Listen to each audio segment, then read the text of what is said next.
Jazz hands. Jazz hands. Sparkle! Me, how do I sound? Pretty good. Dang it, I gotta get close. What kind of voice is that? Me, how do I sound? You sound like a German fashionista diva. I'm fine. My name is Serge, and how can I help you? Me, how do I sound? Yes. Don't you dance? Weird to sing. I'll need to sing. We're gonna be eating tacos. It's gonna be like eating each other's tacos. I don't really know what that was. I'm gonna ask you to word that differently, but okay. Anyway, It's gonna be good. Murphy's over there like, why did I agree to do this? All right, welcome to the first episode of this podcast. I'm glad to be here with my friends Kirk Marosher, Josh Murphy, Marcus Velez, and behind the audio board over there, Dylan, our main man, Dylan. So once again, this is going to be the first episode. It's probably going to be the worst episode. I don't care. We're just gonna get this out of the way. This podcast is something that we've obviously talked about for quite a while, and now we're getting it done. So kudos to all of us. It's difficult to get 5 people's schedule together, as you can imagine. We're all busy. We've all got different things that we've got to do, but it's really cool that we're finally here sitting in front of these mics. We're just going to talk. This whole podcast is just going to be talking about photography, a little bit of videography. So yeah, let's get right into it. So today's topic is basically talking about a time that we completely bombed a photo shoot. But before we do that, we're going to go round table style, introduce ourselves. That way we kind of know what's going on. I'll just start first. Jesse James Ayers. As we introduce ourselves, let's go ahead and just say who we are, what we're known for, and what is it that we want to be doing. Right. So, Jesse James Ayers, known for my wedding photography and videography primarily. Like a sub-level of that is like my sports photography, which is how I got into this space. And what I want to, and what I really, really like to do is like short video skits, short comedic video skits. I just love that sort of stuff. So if money was not an issue, that's what I'd be doing all the time. Yeah. Marcus, go ahead. Man, my name's Marcus Velez. I got into photography around the same time Jesse did. And I would say I got into mainly car photography. I have a passion for cars. Cars in type in particular, I would say, I guess more of just the fact of just making a beautiful landscape and just placing You really like pink Jeeps, don't you? Pink Jeeps are your specialty. Yes. I know that. No. As far as car photography goes, I think you like imports, sports cars, high-end sports cars. Yes. You really like that sort of stuff, right? those clean lines. And, you bright can colors. make it look, I don't know. You can just make it look such a real special way, and then landscape photography is probably my favorite at the end of the day. Like the day that I can figure out how to make a good amount of income off of doing landscape photography, would be amazing. You definitely have some amazing landscape photography work. Love capturing some lightning shots for sure. Great, God's beauty and great like weather stuff, astrophotography, landscapes. You're really, really good at all those. That's my favorite at the end of the day. Love that stuff. That's cool. That's awesome. Next. Josh Murphy. I guess what I'm known for is probably my senior photography. I do mostly of that. That's seniors in high school, not seniors in high school. Okay, Yes, not the elderly. Not 80. Okay. Which That's good, Kurt. I think there's a market for that, so I may corner there's a that market for everything. Yes. There you go. So I've thought about that. But anyways, awesome. So seniors, that's my favorite. That's what I like to do the most. And weddings. I started photography probably, Jesse's kind of got me into the wedding world. I dove off into that like the first, before even seniors probably. And I've been going for about, I think it's 4 or 5 years now. But if I could do anything, would probably be just travel and getting, just travel photography, adventure. I love landscape too. If I'm not taking pictures of people, I'm taking pictures of something. You know what I mean? So like, I just love to create. So like, I think I would be, with Marcus there, just landscape, and if I could get paid to travel and take pictures of cool stuff, that would be amazing. Yep. That's awesome. That's the life, man. Being able to travel. I love traveling. Yeah, that's my favorite. Yeah. Kirk. My name is Kirk Marosher. I've been doing this for about 6-7 years, and I started off landscape photography because I do a lot of hiking, camping, exploring the outdoors, and I really just started to want to capture that on something more than an iPhone, and I still love to do that. Marcus is definitely way better than I am, but it gives you a good excuse to get out there and explore a little bit more of this world. But a couple of years ago, after a trip to Manhattan, I'd been toying around with it. I really found this amazing passion for street photography, and if I could do one thing, it would be 100% street photography all the way. Little mix of travel photography; those are kind of connected. Yeah. I do like some portraiture. I've played around with that a bit, and really enjoyed portraiture just in the fact that with the lighting and so on, it's a nice combination of the technical knowledge and your creativity. But definitely street. I have 2 books, or 1.5 books. I say a half because one of them is just okay. But I did another book that I was very, very proud of for a trip that Jesse and I took to England and Paris, France, and Birmingham, England. And that was, if I could do anything, just travel and take pictures of people and let you figure out what their story is. Yeah, that's cool. That's awesome. Yeah, let me brag a little bit on some of these guys. So you notice they all said landscape photography. There's a running joke in our little text group chat that we're in where I absolutely just dislike taking landscape photos or like urban photos. I cannot Awesome at it. I cannot stand. No. I mean, like, I cannot stand looking at my own photos. I love looking at other people's, landscape photography. So like whenever I see Marcus's like astro, landscape, or urban, like I love it. Same thing with Josh. Same thing with Kirk. Kirk briefly mentioned there how you've got like a couple of books out. Like super proud of you, Kirk, for obviously taking the photos, that you love, and then, culling them over and over and over, putting them together, and then uploading them to the interwebs so you can make, a book out of it, respectively. Cool. That's really, really cool. And it's because of you that I definitely have like rethought how important it is as a photographer to print your own work out, because we're in such a digital age. Like right before we all came here, I was on like a 2-hour Zoom chat with a potential couple based in Omaha, Nebraska, as a matter of fact. And this was the first time on this discovery call with them that I was talking about the importance of wall art and like a physical wedding album. Like I'm trying to push that now. Yeah, this is the first time I've talked to anybody about it, and one of the things that I told him is that, we're in such an age where it's super easy. Like when we want to show like our friends or maybe our kid, our own kids, our wedding album, what do? We whip out our phone and we scroll back a couple years or 10 years or whatever and show them the phone. I'm trying to tell them, like, your grandmother, if you want to go to your grandmother to see wedding photos, of their special day, what are they going to do? They sure as heck ain't going to whip out their phone. Yeah. They're going to whip out an old album that you can physically flip through and look at, like a tangible item, right?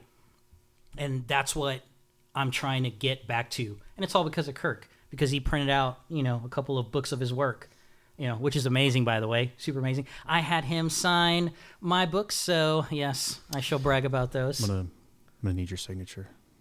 Oh, that's going to cost you, though. So, by the way, you mentioned our text chain, just so everyone knows, if you ever want an insight into what our text chain looks like, it's this that you're listening to right now or watching right now. Yeah, basically. This is all we do, and my wife just rolls her eyes every time she sees me on my phone because she knows what I'm doing. I'm talking to these guys, these yahoos. But it's super supportive a group, so, find your tribe, babe. Yeah, she must be rolling her eyes like, nerd, lenses, f-stop. What are you The thing is, about? she knows those words now, Yeah, and that's what's.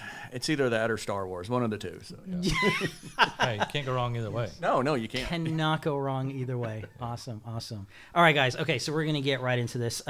Okay, I'll start first. Topic, once again, is just talk about that time that you completely bombed a photo shoot. So for me personally, I can't. But you've never bombed a photo. I can't think of one that I bombed. Yeah. Okay. Yeah. So I can't necessarily think of a photo shoot that I bombed, but there's a handful of them, and I just did one like 2 days ago, or maybe 3 days ago. There's a handful of times when I come to a photo shoot not completely prepared, so missing a piece of gear. Yeah. In this case, okay, so a couple days ago, Julius Maddox had me go to the gym and film, or no, not film. I had to photograph him because he's got some sponsors, and one of them is like this line of T-shirts, and then the other one is like his pre-workout stuff or protein drinks. And so I show up, and I've got my backpack. I show up with my gear, and I completely forgot an SD card.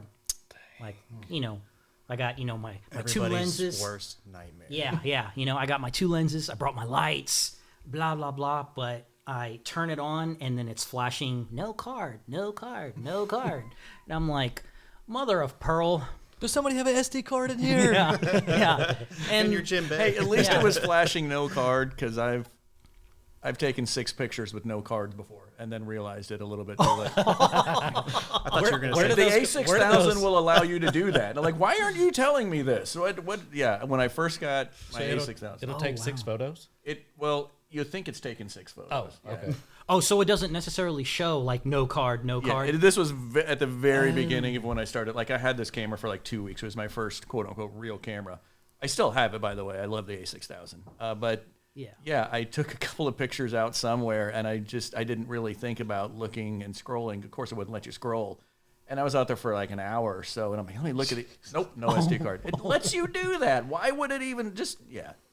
Gotcha. Yeah, there's settings in there to avoid that, but I didn't know it at the time. So Man, yeah, that's crazy. So yeah, for me, I don't think it's necessarily that I completely bombed a photo shoot once.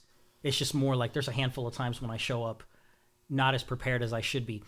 And I've noticed it's definitely those shoots where it's local, so here in the city that we live in, and it's 15 minutes away, and it's with a friend, and I think I have everything in my gear. Like I'm not taking it.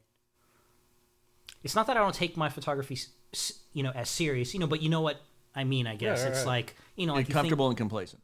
Comfortable and complacent, which is dangerous, which is super dangerous, especially if it's your business, if it's your full-time thing, which it is for me.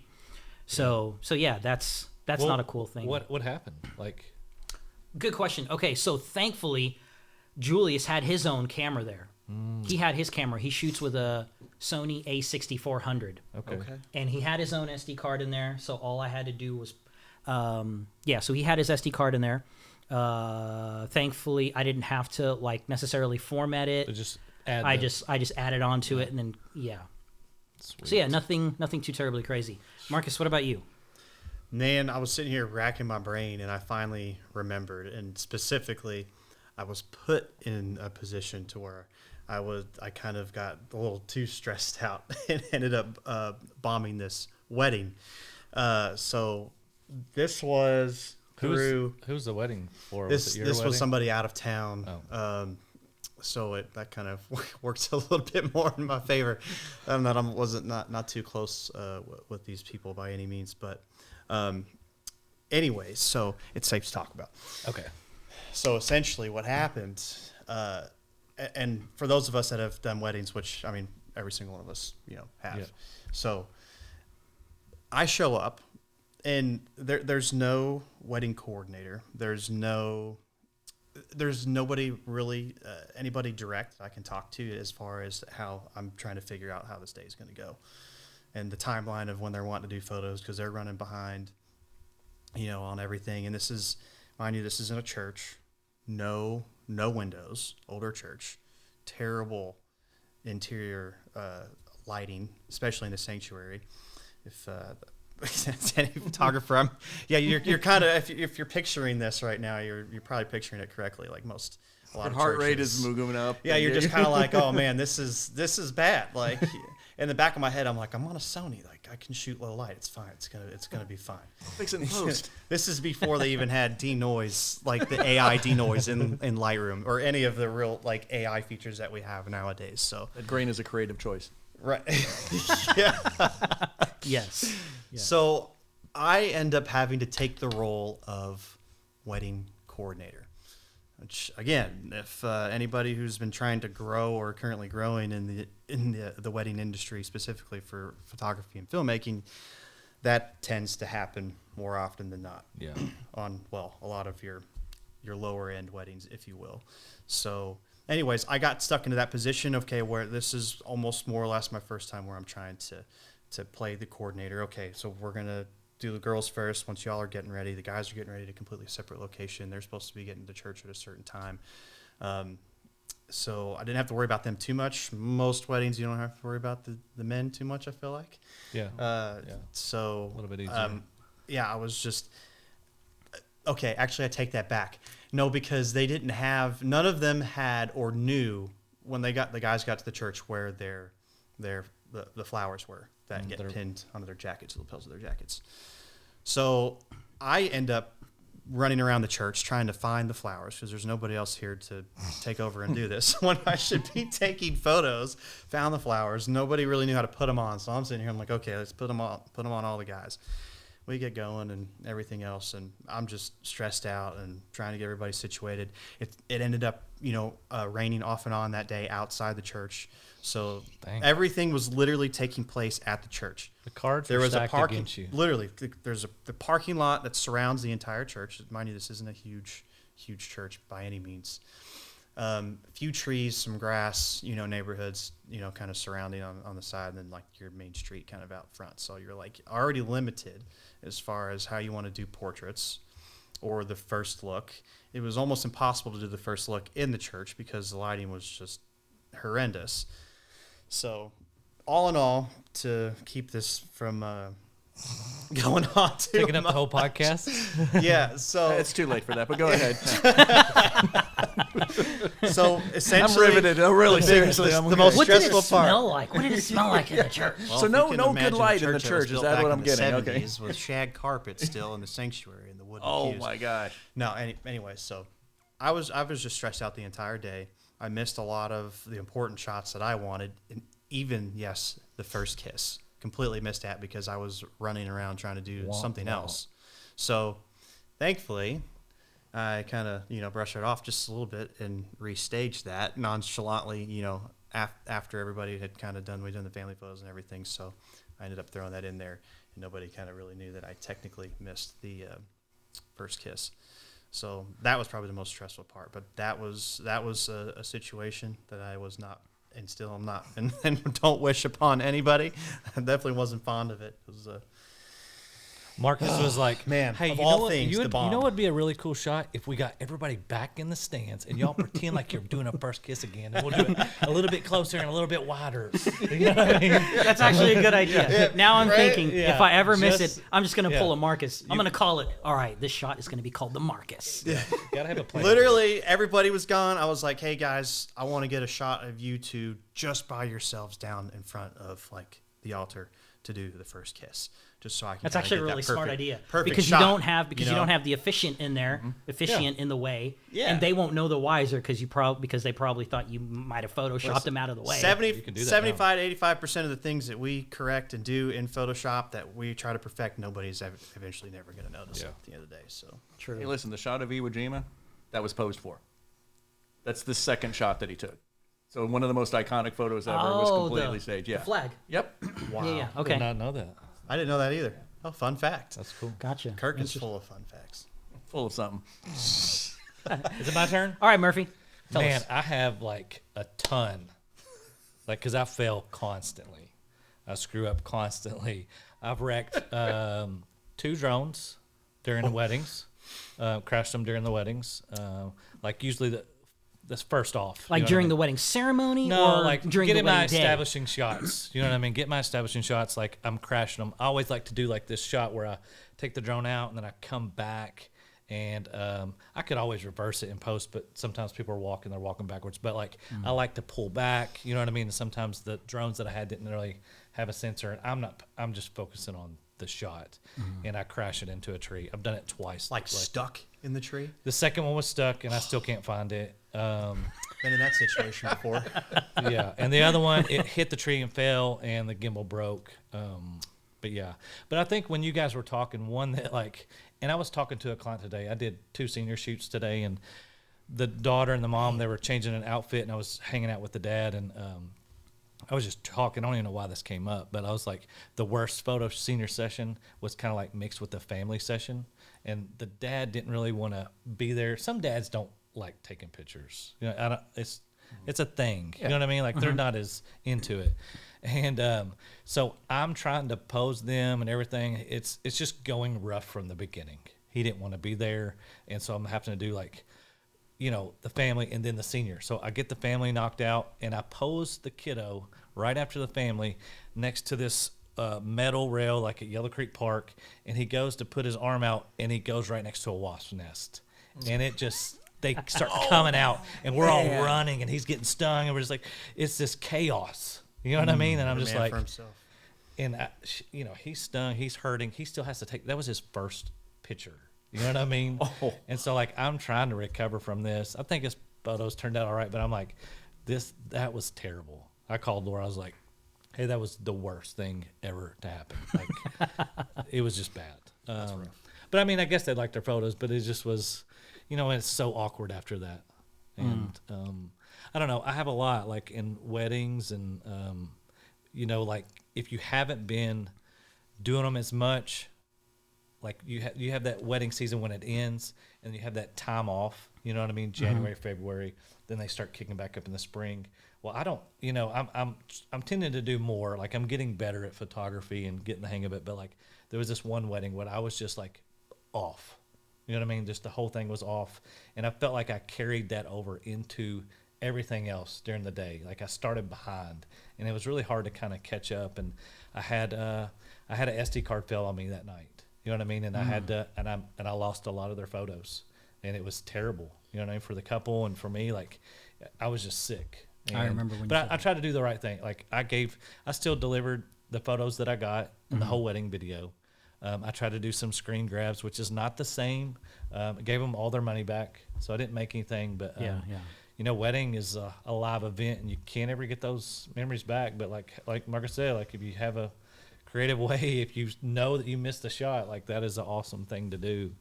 But yeah, it's not really good to fail at a wedding day. Yeah, just curious, when you said you had that SD card fail on you, were you shooting with a camera that had dual SD cards? Dual SD cards. Both failed? Yeah, it was the one. I can't remember exactly like what it was. Like it was, and I sent it off and tried to get it. There was a sum on there that was saved, and then after a certain time, it didn't. Like it didn't save, and I don't know if it was like I didn't have the right setting. Like I think I was recording redundancy. Like both were going at the same time, but it wasn't. It was like it stopped and then it recorded onto the next. Because a lot of times I do video and photo, and so like I think I had the right setting for video where it's dual recording, but for the photo, like it wasn't. I see. Yep. So it was this sense. weird thing. You know, it was sense. just like I don't know. Yeah. Still my fault. You know what I mean? Like Right, I should. right. You know, but knowing the camera settings. Yep. And I make sure everything's right. Yeah. But like I was out of touch and didn't. I don't know. Weddings are stressful. I don't even know why I do them. If Jesse's like, hey, you want to do this wedding for me? I'm like, absolutely, as long as I don't have to be in charge. Unless you're Jesse James Ayers. Yeah, and then he's like, hey, I want you to do photo this time and kind of run the day. And I'm like, I don't want to do that. And he's like, yeah, you'll be all right. No, I would never let you run the day, because I remember that particular wedding. You did great on the photos. I was still directing. Yeah, but I was still directing. It's still being like photo and video is way different during a day. Like I would rather do video, in my opinion, because basically the photographer takes the lead. You were there and you were directing; it was fine, but it's still that pressure. You know what I mean of being the photographer. I don't know. Gotcha. Yeah. Yeah, I That just- makes sense. That makes sense. That's Kirk. why I'm going to be a professional second shooter at all times. That's all I'm ever going to do. That's where it's at. Here, you need water? Here you go, Jesse. I got you. I got you covered, brother. So I've had some mediocre shoots, but the one thing I want to bring up is sort of peripheral to that. So I'm across the pond for the first time. I'm in England. Jesse's 2 feet from me. We land. We go walking around. And the next thing I know, I take a shot of this bicycle. Just wonderful shot. And half of it's black. The screen, like, what the heck is going on? I pop my lens cap off, and my shutter had a complete and utter failure. My camera died. It was my third shot I was taking in London, England. I didn't know what to do. I needed a beer right away. We went to a pub directly, and I tried to figure it out. Now, this was my A7 III, and luckily, Jesse came prepared, and he had an extra A7 III on him. And I'm like, dude, it's either that or I convert into pounds and spend everything I've got and buy That's a brand right. new You one. did, in fact, think about that. You were like, okay, like I'm going to have to buy one eventually anyway. Yeah. Might as well buy one here. Here, Why yeah, not? yeah. But luckily, my brother took care of me. I just changed a couple of his settings, probably irreversibly for all I know. And the thing is I went back and I took I'm going to get a picture of that dang bicycle if it kills me. I'm going to get that. And, You did. I remember that. My heart just broke. And what do you do about that now? And not to sound like we're going to badmouth Sony's or anything, but that exact same phenomenon, different setting, but that same physical phenomenon of that shutter breaking. Two of the 4 people here have had that happen too. So unfortunately that happened to Josh as well. Now, side note to that, I got a used one afterwards and it's sitting right here in front of me, and I love this camera. But yeah, that was a scary moment when you have a failure like that. And you just make do with what you got at hand, right? Yeah. In every one of these situations, you did what you got. Screen grabs. Hey, it's not ideal, but I bet they looked pretty good. And to the customer, to the client, that's what it is. And we all learned something from all of this, right? At some point, like, I bet you're not going to forget another SD card, right? So, well, you will, but I'd like to think that I won't, but unfortunately, I know I will. But like, even like, I don't know where it is right now on my keychain. On my keychain, I've got a special little holder where I can. I've got a special leather holder where I can open it up, and I can house two SD cards in there. So yeah. It's like, I do have that on me. Unfortunately, that holder was empty the day that I was with Julius 2 or 3 days ago. So yeah, it's just one of those things where I think for me specifically, I think I just need to develop and stick to a certain SOP, standard operating procedure, where I have either on my phone or I physically have a sheet of paper where, I've got a list of the gear that I know that I need to have for that particular shoot, and I gotta, stick to that. Every time you do that with your hair, I really hate you. this is an audio medium. Anyway. Notice the 2 guys with hats are the ones. Okay, I'm sorry. Look lovingly into my eyes, Josh. Your hair I'm is kidding. so awesome. Okay, one last thing before we wrap up. We're gonna start doing this thing where we talk about something just completely off topic for just like 5 quick minutes. Okay, so recently, here in the news lately, there's been some talk of the Blue Origin, like those 6 women that went up into space, one being Jeff Bezos' fiance, and then Katy Perry, Gail King, and then a few other people that I don't really know. I think a couple of them are like actual rocket scientists and actual NASA persons. So at least 2 of the 6 or 2 of the 5, whatever, know what they're doing, belong in a spaceship.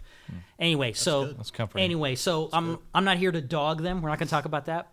We're gonna put a little spin on this. So they go up into space, they come back down, whatever. It's a whole hoopla. If we were in space, if we were in the next Jeff Bezos spaceship that looks like something.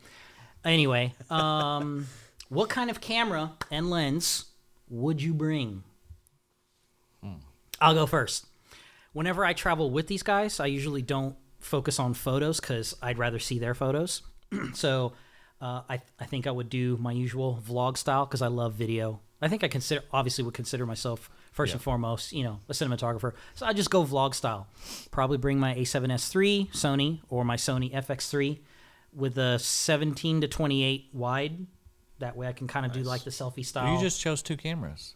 Which one? One or the other. Okay. Oh. FX3. Okay. FX3. Sure. FX3 Same with the sensor, Yeah. I guess. FX3 with the Tamron 17 to 28 vlog style video. That'd be me. Marcus, what about you? Going into space, what would you bring? I would have to choose the A7R5. I want all the megapixels. Okay. Because we're in space. Yes. I mean, why not? And then definitely a 16 to 35 2.8 G master. Because why not? And because, wide angle, it's going to be, I'm assuming we'd be in a tight space. We're probably going to, tight enough to, we're going to be eating tacos. It's going to be like eating each other's tacos. Like, I don't really know what that was. I'm gonna ask you to word that differently, but okay. Anyway, Real so talk. the Real talk. A7R5. Shaylee's going to be like, what did you and just the, say? the 16 Bro? to 35. I'm totally not cutting that out. That's what's going to get us some views. I want all the megapixels because I want to do the photos. Jesse, I don't have to worry about video because Jesse will get everything we need on video. Always does, every single time, without fail. But the camera's always recording. Yeah. And you're going to eat Josh's tacos. Okay, Josh Yes. Murphy, camera lens. I'm gonna go with Marcus, like with the high end megapixels, but like I would love to have a Hasselblad X2D. That would be lovely. Yeah, That would be lovely. money's no option. Yeah. I'm getting a Yeah. 10 grand. Let's camera, go. Let's go. With the wide angle lens, I got 28 Okay. or something. You know what I mean? So the medium format. I'll not get too nerdy here, but No, yeah. a wide lens. I don't know what that would be, but in full frame. But that's what I would go with. I would go with a Hasselblad as well. Specifically the 500 EL modified with the 250 millimeter lens, which sounds really oddly specific. So you're gonna go. That's the same camera that they use to take the photo of Earthrise. I Googled this before we got here. I wanted to know what the Apollo Nice. guys use. Nice, and, nice. so Kirk comes I prepared. came prepared. So yeah, that's what the Apollo guys use. And I was kind of joking about that, but as I thought about it, like, what, that's literally what I would like to bring is a film camera, something classic, something I know this is going to work in space because it's been tested. And also I'm going to take a GoPro and just put it on the window, and I'm going to enjoy it for myself, because when am I going to be in space again? Amen to that. I know this is a photography podcast, but sometimes, every once in a while, folks, when you see something spectacular, maybe put the camera down and enjoy it for a second. Yeah. And I think that's what I would do. Man, I'm almost, after hearing that, like I almost would just take my DJI Action Cam. You know what I mean? It has like 48 megapixels and get really That's true. You know what I mean? Like, that's true. Yeah. 40 because when megapixels. we were in Iceland, like most of my photos were off my little GoPro. Were they? Yeah. Like, because I didn't take okay. my camera, like, because this is like, hey, you could destroy your camera here, and like, I will probably destroy my camera. Yeah, So like, I just rocked my GoPro for most of the trip. I would destroy my camera. Yeah. When am I going to be there again? Why not? Yeah. Kirk definitely has the rockers mentality by heart. Yeah. Let's go destroy. Okay, we got Kirk, Josh, Marcus, and myself. Dylan Ham is behind the audio. Producer Dylan. Yeah, producer over there. If you haven't already, subscribe to the channel, hit like. We'll see you on the next one. That's right.